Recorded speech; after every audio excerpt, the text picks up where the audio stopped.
my husband's old flame, and I fell into the water at the same time. Liam abandoned me to save her. After I limped ashore, I asked for a divorce. Liam looked at me, bewildered. Chloe can't swim. I had to go save her. Are you really going to make a scene about this? My 5-year-old son added with a cold expression. Mom, you're fine. Why are you being so petty? I slapped Liam across the face and then, pinching my son's cheek, I sneered. Yes, I am. I'm just that petty. Liam's head snapped to the side from the force of the blow. When he turned back, his jaw was tight, suppressing his anger. Serena, can you please calm down? Our son, Leo, being young, started crying and struggling. No wonder Dad saved Aunt Chloe instead of you. You're a wicked woman. You deserve to fall in. My leg throbbing. I gave his bottom a sweat. That's right. I'm a wicked woman. Why don't you go find Chloe to be your new mother? Chloe pushed me aside and wrapped Leo in a comforting embrace. In a way only I could see. She smiled provocatively. Serena, he's just a child. He's just saying things out of anger. How could you hit him? Leo, hiding in Chloe's arms, shrieked. I wasn't just saying things. I don't want her to be my mom. She's so clumsy. She can't ride a horse or play golf. She's nothing like Aunt Chloe. Dad doesn't like her. And I don't like her either. Before Leo could reveal any more of his true feelings, Liam cut him off. Leo, stop this nonsense. Then, he stood protectively in front of them both. A crying child, a gentle mother, a tall father. Huh, what a picture. Perfect family. And to top it all off, Chloe added in a saccharine, sweet voice, how can a child be so cute and sensible?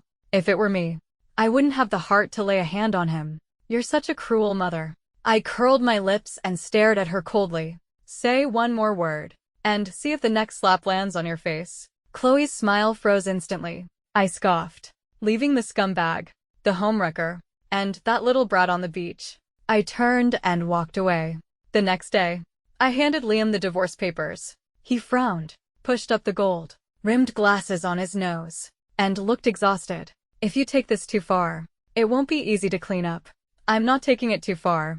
Just sign it. The assets will be divided according to the prenuptial agreement. As for Leo's custody, you can have him. Leo had inherited Liam's coldness, his cruelty, and his lack of love for me. It was better for him to be with Liam than to be forced to stay with me. Liam put the papers down. He looked at me, his cool face filled with confusion. All because of yesterday. Chloe can't swim. What was wrong with me saving her?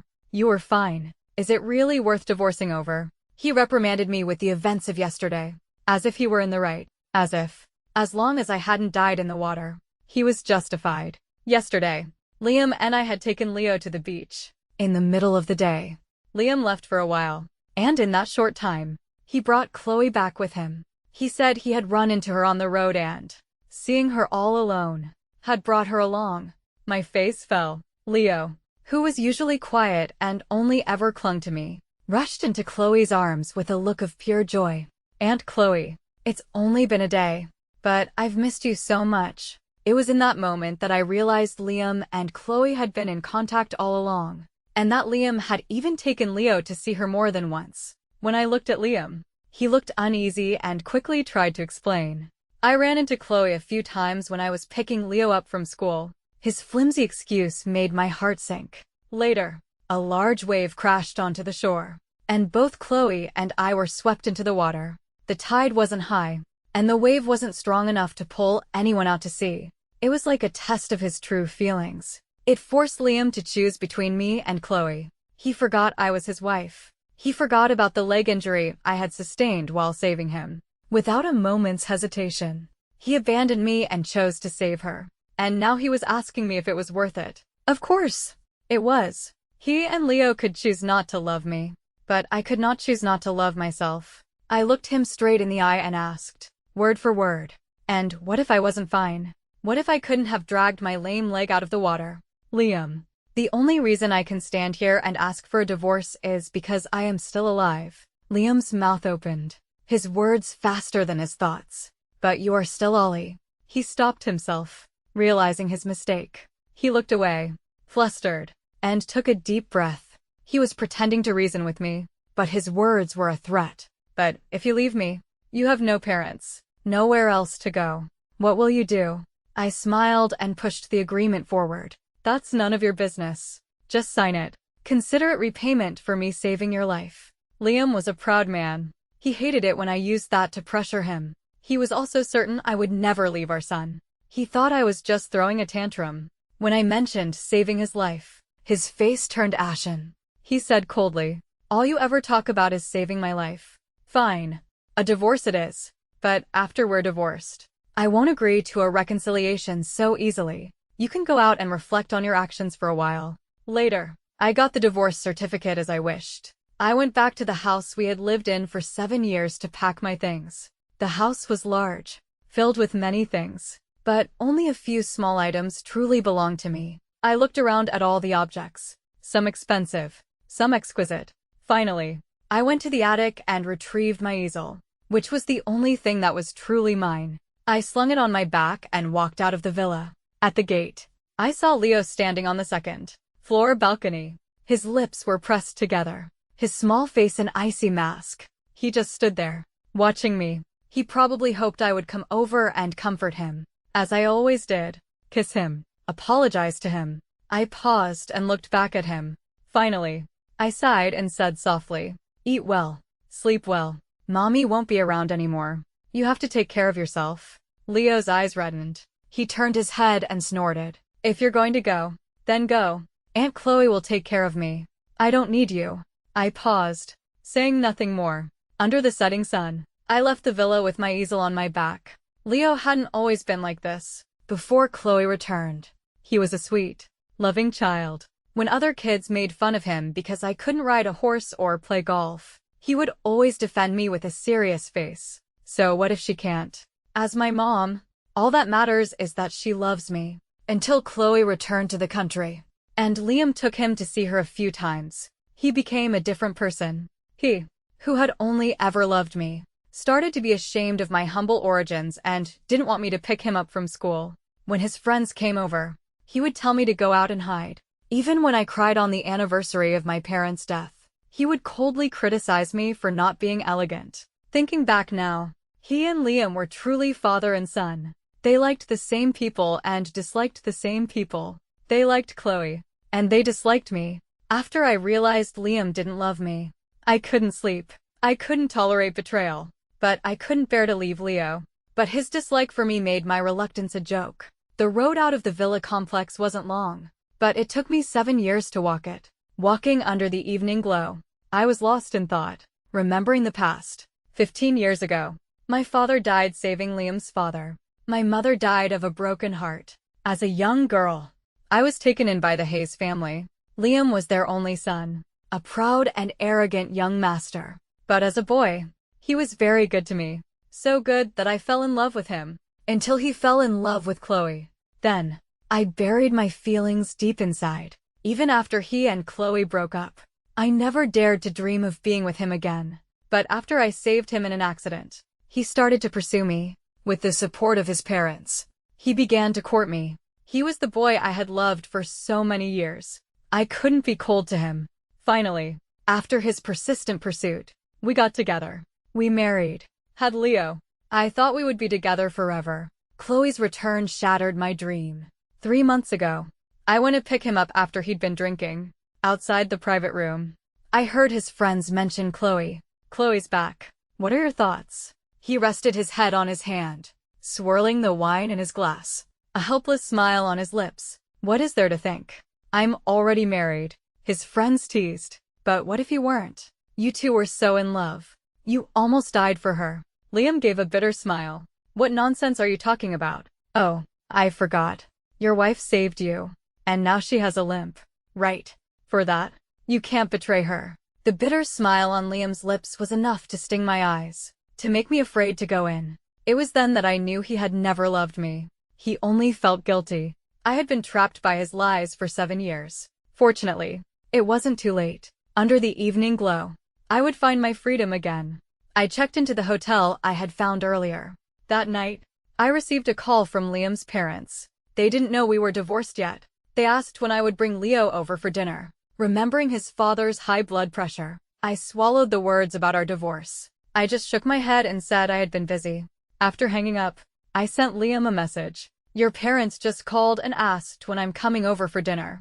I managed to put them off this time, but you should tell them about our divorce as soon as possible. He replied after a long time. Got it. I felt I had done my part. From now on, Liam and I had nothing to do with each other. I thought for a moment and then blocked his number completely. That night, I stroked the easel I had brought from the villa. I remembered the wish I had made as a child in my parents' arms. When I grow up, I'm going to be a great painter. My parents had stroked my head and smiled lovingly. Yes, our Serena will be the greatest painter when she grows up. But after I went to the Hayes family, I never picked up a paintbrush again. At the time, Liam's parents had told me meaningfully, Serena, this is a good thing to learn. Liam is also studying this. I blame my younger self for not being more resolute, for being captivated by a scenery that did not belong to me. I gave up my own path to walk a path that was not mine. And this yellowed easel was like my forgotten dream. No matter how much I wiped it, the stains remained. Fortunately, with enough wiping, the stains would fade. Looking at the noticeably brighter easel, I finally smiled. I found the paintbrushes I had bought at a small shop that evening, laid out a sheet of paper, and tried to recapture my childhood. Just as the brush touched the paper, my phone rang. The number was familiar. It was Liam's assistant. Michael. Ma'am. Mr. Hayes is drunk at a dinner and is insisting on seeing you. Are you available to pick him up? In the past, when Liam was drunk, he would always demand I pick him up. His assistant had gotten used to calling me. But now, we were divorced. I put down my paintbrush. My voice was soft but firm. I'm not available. Mr. Hayes and I are divorced. Please don't call me again in the future. Suddenly, I heard something crash on the other end of the line. I paused, then continued. You can check your boss's phone. There's a person named Chloe. She's a much more suitable person to pick him up. Just as I was about to hang up, I heard a strange sound. The next second, Liam's hoarse, angry voice came through the receiver. Serena, are you really not going to care about me anymore? I must have been hearing things. After all, a cheater couldn't be so self-righteous. I let out a soft laugh, said goodbye to Michael, and hung up. I picked up my paintbrush again and poured all my tumultuous feelings onto the canvas. I went to bed late that night, so when I was woken up by my phone ringing, my voice was understandably grumpy. Who is it? Why are you calling so early in the morning? It was the housekeeper from the villa. She said cautiously. Serena, Leo is sick. Mr. Hayes left early this morning, and I can't reach him. Could you come and see him? Hearing that Leo is sick, my heart immediately filled with anxiety. No mother can remain calm when she hears her child is sick, even if that child doesn't love her. I was stunned for a few seconds, then said urgently, I'll be right there. When I saw him in his room, he was lying alone in bed. My heart ached. I strode to his bedside and placed my hand on his forehead. Are you feeling unwell?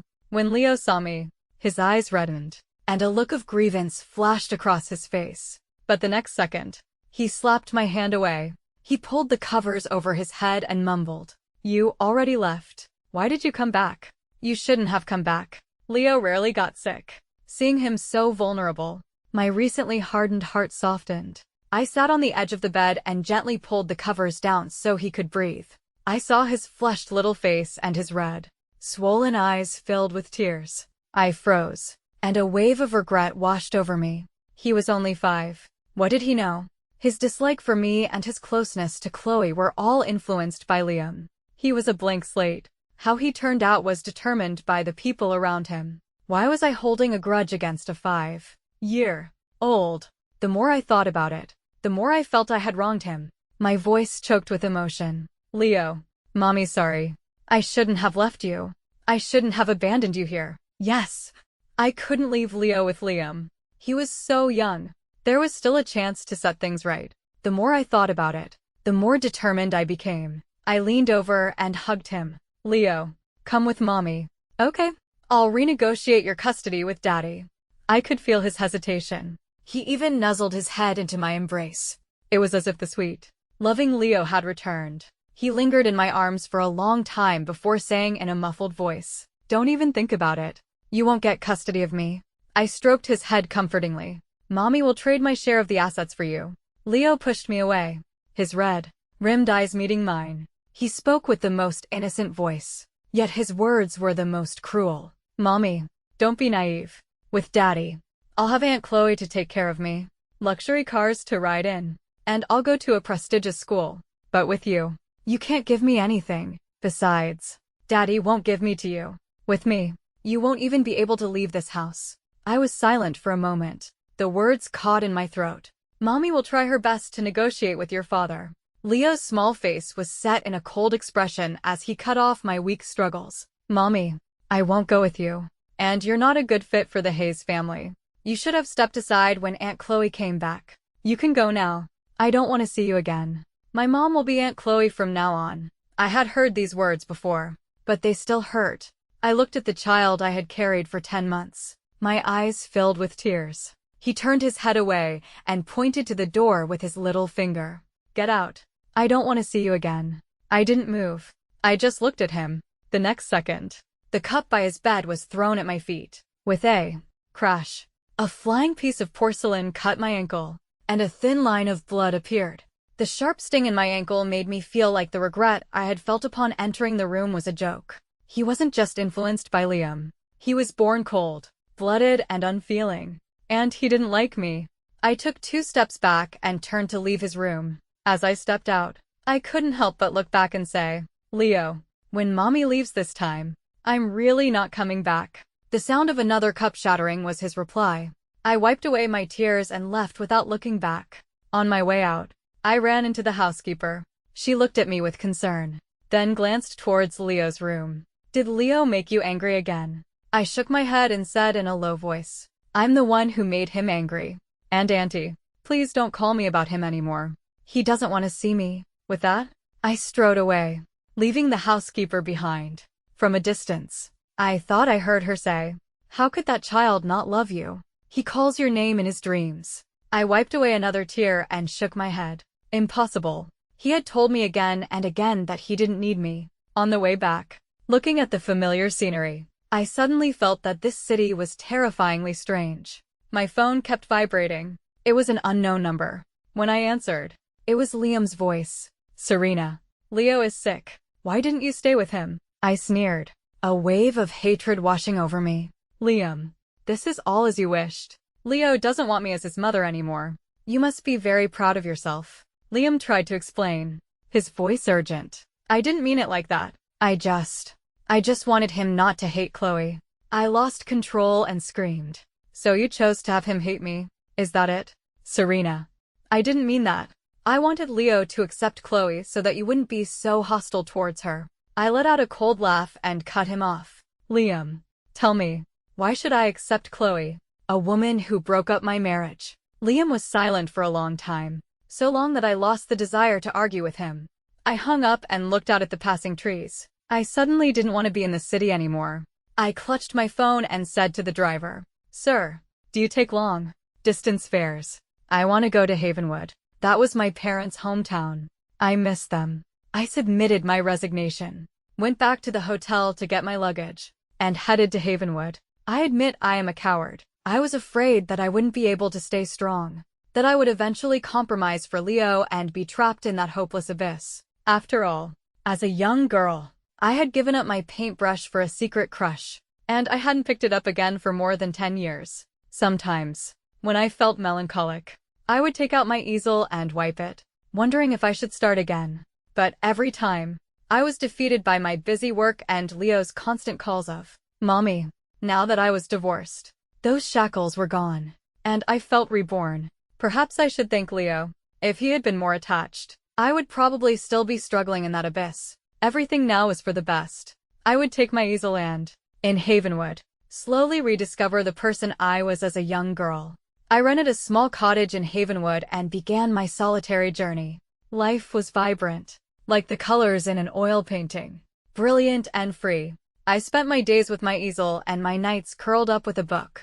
I even made a group of new friends while sketching outdoors. They were mostly retired seniors or students from a nearby art class. We never made plans, but we always seemed to run into each other at scenic spots. We would paint the green lake, the golden leaves, and the magnificent sunsets together.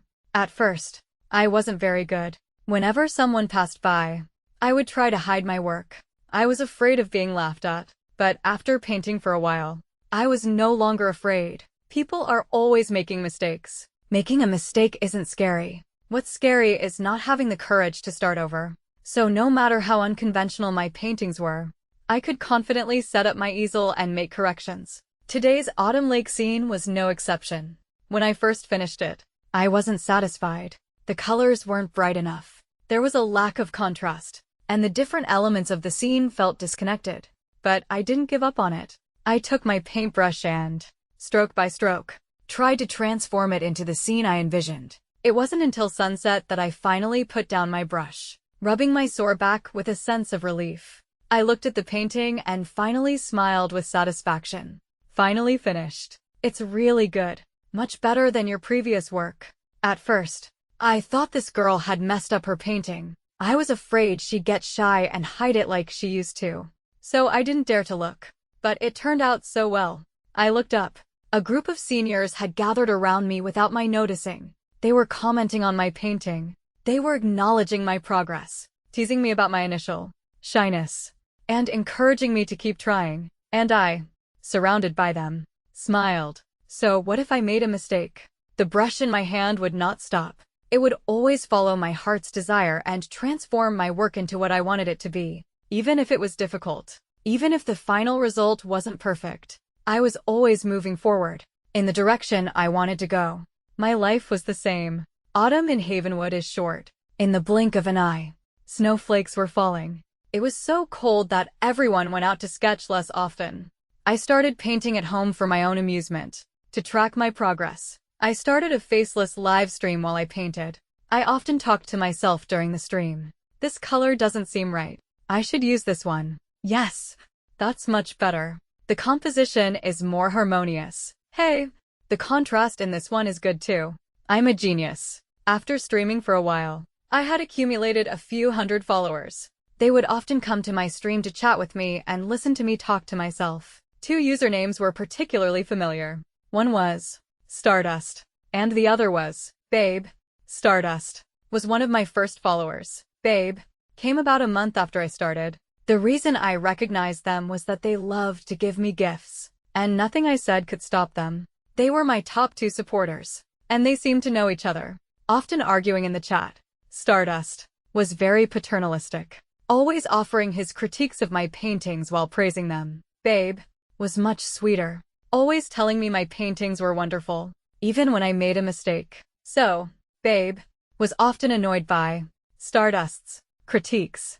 The two of them would often clash in the chat. Babe, do you even know how to paint? Stop acting like you're an expert. You're so annoying. Stardust, at least I'm better than a little kid who can't even spell. Babe, you talk so much. No wonder you don't have a wife. Stardust, well, your mom ran away too. I would read their conversations during my breaks, often at a loss for words. But for all their bickering, they were united in defending me. When someone came into the stream to cause trouble, asking me to show my face or insulting me, they would both team up to shut them down and protect my stream. I didn't start streaming to make money, so I was pretty casual about it. But when they defended me, I was very touched. To thank them, I offered to send them one of my paintings as a gift. I smiled and told them to send me their addresses. But the DMs were silent. I thought they were busy and sent them each a message. Thank you for your continued support. If you don't mind, please leave your address, and I will send you my favorite recent painting. They didn't post in the chat that day. It wasn't until I was about to end the stream that I received their addresses. Coincidentally, they had the same address. And coincidentally, it was in the city I had fled from. I stared at their usernames, an absurd thought forming in my mind. Then I couldn't help but laugh. How could it be them? One of them was probably a newlywed by now. The other was probably celebrating having a new hi, class mother. The next day, I went out in the falling snow. I went to the local market and bought some of Havenwood's famous specialties. Then I sent the specialties and the promised paintings to them. When I got home, I didn't take a nap. Instead, I started a stream and set up my easel. I sometimes suspected that Stardust didn't have a job. Whenever I started streaming, he was always the first to arrive, greeting me. Babe, on the other hand, was more like a student, usually only on at night. I glanced at the chat and responded to Stardust's greeting. I've already sent the painting. You can tell. Babe, later. With that, I went back to my painting. When I was out today, I saw a happy scene in the snow. A laughing father, a mother in a red scarf, and a bundled up baby being held by them. Falling snowflakes, soft snow, a happy family of 3. It was very much like my parents and me. A long time ago. I knew then that I had to paint it when I got back. I focused on the canvas, painting the scene I had in my mind. Ding, dong. The doorbell rang. I frowned, put down my paintbrush, and when I opened the door, it was my neighbor, a young man. He had a cheerful smile and a set of white teeth. Miss Evans, I saw you had a package at the post office. It looked like a bag of rice and seemed heavy, so I brought it up for you. I looked at the bag of rice in his hand and remembered the jasmine rice I had ordered online a few days ago. I thanked him gratefully and was about to take the bag. My neighbor was very helpful and wouldn't let go. Where do you want to put it? I'll carry it in for you. I smiled shyly and pointed to the kitchen. Then, I gratefully offered him a glass of water and gave him the fruit I had bought that day, thanking him again and again. After he left, I returned to my easel.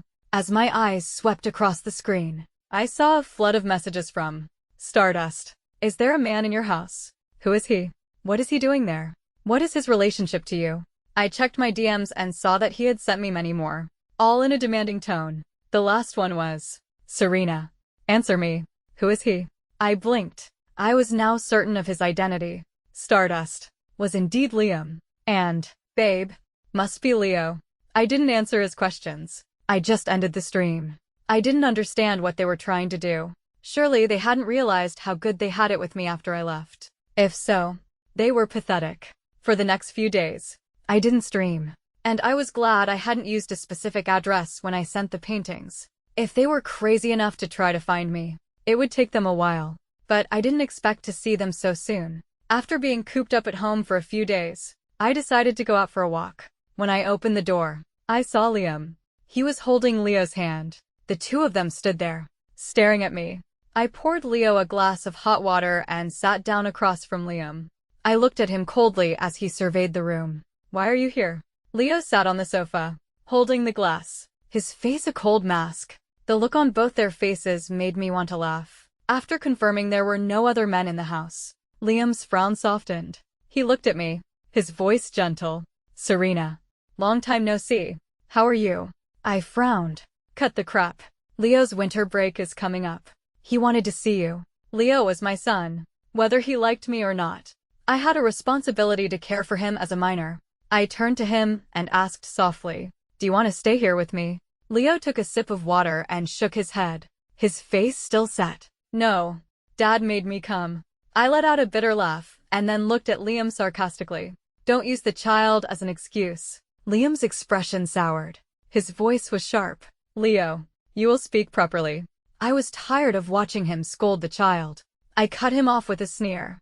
Can you stop putting on an act in front of me? And we're divorced. You shouldn't be bothering me anymore. If he wants to visit during the holidays, have someone bring him over. As for you, I don't think we need to see each other again. Liam's lips moved. His expression suddenly became dejected. Serena, I don't understand. I didn't cheat on you with Chloe. We were just friends. And I promise the incident in the water will never happen again. I will always put you first from now on. Why did you still divorce me? You loved me so much. You even got a limp saving me. What's wrong with you now? I let out a slow breath and turned to face him directly. Did you really marry me because you loved me? If you really loved me, why did you choose to save her first when we were both in the water? Why did you take Leo to play with her and tell me to accept her? Liam, don't tarnish the word love. It's disgusting. As Liam's face grew paler, I couldn't help but vent the grievances of all these years. Liam, I did love you when I was young, but when I risked my life to pull you from that car, it wasn't to make you feel grateful.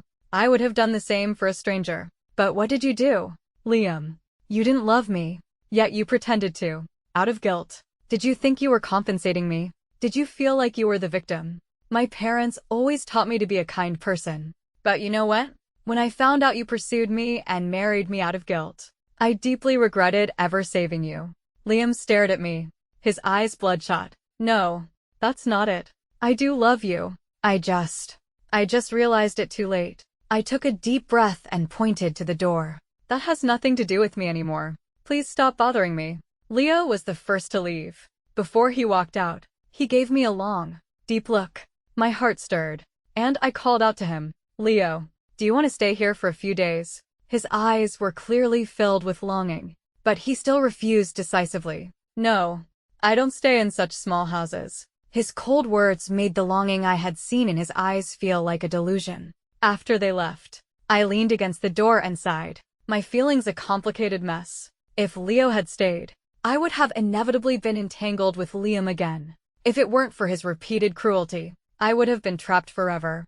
Later, I moved several more times. Liam still found me. After all, with his family's wealth and power, my whereabouts were probably an open book to him. Once I realized this, I stopped bothering to move. Instead, I chose to ignore him. After dropping Leo off at home, he would shamelessly pester me. He would often follow me on my walks, talking to himself sentimentally. Serena, we used to walk like this when we were kids. It feels like we're back in those days, when I went sketching with the seniors. He would follow in his car. As I painted, he would watch quietly from the side. And after I finished, he would, as usual, reminisce about our childhood. When you first came to my house, you had an easel on your back, just like this one.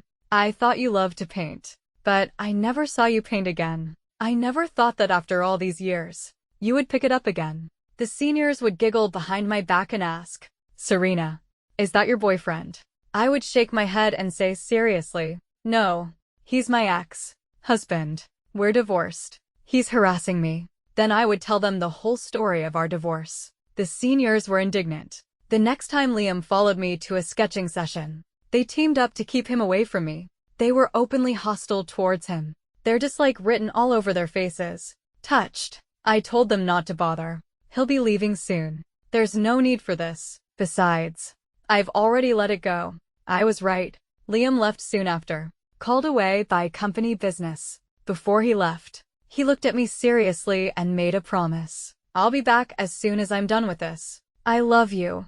I just smiled and said nothing. No matter how many times he came back, I would never go back to him. His belated love was like spoiled milk to me, disgustingly sour. Later, as he had said, he came to see me a few times with Leo. He even tried to use Leo to persuade me to remarry him. Can you bear to see Leo grow up in a single-parent home? You love him so much. Why don't you give him the best? Unfortunately, his earlier brainwashing of Leo had been too effective. Leo lifted his eyelids and said coldly, Dad, you can marry Aunt Chloe or someone else to be my mom. As Liam glared at him, I couldn't help but let out a small laugh. Then I closed the door, shutting them out. After Leo had sabotaged him a few more times, Liam stopped bringing him. He traveled back and forth between Havenwood and the capital alone. He would drone on about his apologies, his love for me. I was unmoved, sometimes even amused. Gradually, he came less and less, until the 5th year, when he inexplicably stopped coming. Perhaps he had grown tired of it, but it didn't matter to me. By then, I had become a well-known oil painter in the country and was dating my old neighbor. And after I decided to marry him, Leo came to see me, out of the blue. He was 12 then. Like a little adult, he handed me a bouquet of red roses, his eyes deep and dark. Mom, I wish you happiness and all the best in the future. With that, he thrust the flowers into my arms and turned and left without looking back. Watching him go, I held my fiancé's hand, a little stunned. I haven't seen him in so long. He seems to have grown up a lot. My fiancé wrapped his arm around my waist and patted my hand comfortingly. Yes, time flies. Later, on my wedding day, I saw Leo again. I had invited him, but he had neither accepted nor declined. I thought he wouldn't come, but that day, he was there in a small black suit, walking me down the aisle in my white wedding dress, step by step, to the groom. After placing my hand in the groom's, Leo leaned in and whispered a threat in his ear. The last person who hurt my mom is now lying in a hospital bed. You'd better be careful. The groom quickly shook his head and promised, I will love her and protect her forever. I swear on my life. I turned to look at Leo.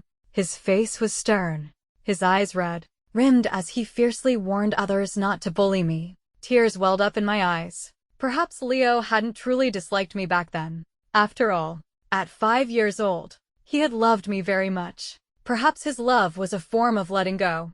Liam's epilogue. 7 years after we were married, Chloe returned.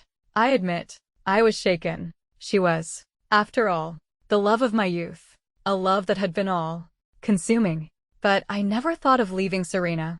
But after that incident in the water, when I instinctively saved Chloe first, Serena asked for a divorce.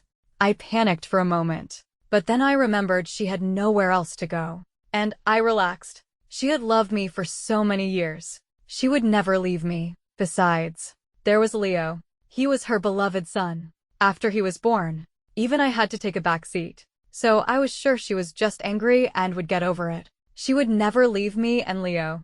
But this time, I was wrong. Serena really didn't want me anymore. She didn't even want Leo.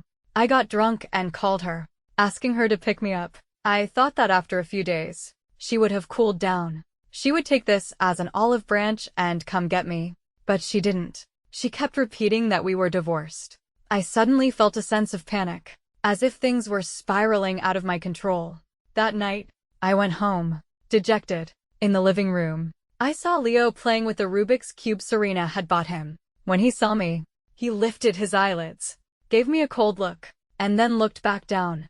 In that moment, I had an idea. That night, I took away his blanket. The next day, as expected, he had a cold. I didn't believe Serena could abandon a sick Leo. She would definitely come. I happily had the housekeeper call her, to avoid her getting angry at the sight of me. I even went out. Before I left, I told Leo to make her stay. He looked up at me, his face flushed with fever, and silently grunted in agreement. I left, satisfied. I thought that soon, Serena would be back, begging me to remarry her for Leo's sake. But I had miscalculated again. Serena didn't come back. She left the city and went to her parents' hometown. And I realized that I might really be losing her. Later, I had a private investigator find her address. I found out she had taken up oil painting. She had made new friends. She even had a live stream. I optimistically thought that after some time to herself, she would come back. So I watched her stream every day. When Leo found out, he started watching every night too. I thought he probably felt the same way I did, that he wanted her back. After all, I wasn't the only one she was angry at. Otherwise, why hadn't Leo been able to make her stay? I was like the farmer waiting by the stump, hoping she would change her mind. I thought I had enough patience. But when I heard a young man's voice on her stream, I realized I couldn't bear it. I raged impotently, demanding to know who he was, what his relationship to her was. Serena didn't respond. She just ended the stream. She must have known it was me. And more importantly, she still hadn't forgiven me. I realized I couldn't just sit and wait anymore. I bought a plane ticket and took Leo with me to Havenwood. On the plane, I repeatedly told him to convince his mother to stay. Leo looked at me and sneered, shaking his head. I shook his shoulders and demanded, "Don't you want your mother to be with you as you grow up?" Leo looked out at the clouds, his voice young but cold. "You're not good to her. I'd rather she be free than stay with me." I was stunned, then enraged. Impossible. She can only be mine. Leo was very intelligent and had been independent from a young age. He stared at me coldly. "Give up. She's long been disappointed in you, and I won't help you to bind her." Later, we saw Serena. As Leo had said, she rejected me, and he did as he said. He didn't try to persuade her to come home. He even used hurtful words to push her further away. I wouldn't give up.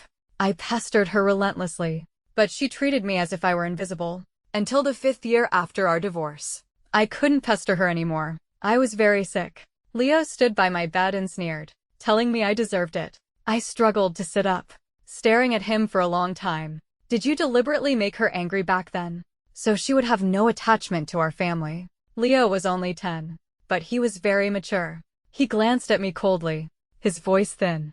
"After that woman returned to the country 5 years ago, Mom cried behind your back many times, especially at night.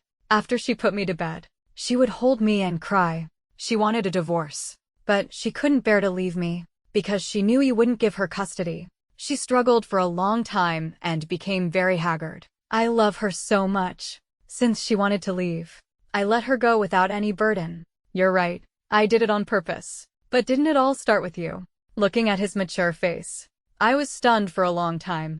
No wonder Leo's personality had changed so suddenly. He had always been so attached to Serena, loving her and clinging to her. How could he have started to dislike her and be so cruel to her because of a few words from an outsider? So there was a reason. He did it to let her leave without any burden. My heart ached, but I couldn't help but say sarcastically, "But you lost her too."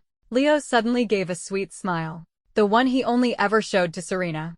As long as she's happy. By the way, I have some good news for you. She's getting married in a little while. She invited me to her wedding. The patient's heartbeat is irregular. What did you say to agitate him? Get out now. He needs to be resuscitated. In the chaos, I saw nurses and doctors running towards me. And Leo, after being scolded, walked out of the room calmly. And then, I couldn't hear or see anything anymore. Endless darkness and silence washed over me. I truly began to regret. If I could go back to the beginning, I would have saved Serena first. Then, she wouldn't have left me. Right. Leo's epilogue. Liam died when I was 15. After his death, with my grandfather's help, I slowly took over the company. Once I had full control, I went after the Lin family. The woman who had hurt my mother came to me, begging for mercy. She kept talking about our childhood connection, asking me to spare her family. What connection did we have as children? The connection of her hurting my mother. The connection of her taking my mother away from me. I shook my head coldly and hit the Lin family even harder. Later, they went bankrupt, and I took over their company. Knowing that Chloe was now in debt for hundreds of millions, I graciously allowed her to stay at the company to work it off. I even made sure that the employees she had once bullied were now her superiors. But after a few years, she couldn't take it anymore and took her own life. TSK. How boring. Learning to manage a company was painful. But if I didn't, I couldn't protect my mother. I wanted to give her the best of everything. I pushed her away before so she could be happy. Now, I study hard to ensure her happiness, so that if her current husband ever hurts her like Liam did, I can use everything I have to give her a safe haven, instead of being like I was as a child, acting cold to make her leave in sorrow. After all, she loved me so much back then. Now that I'm grown, I can't let her be sad again.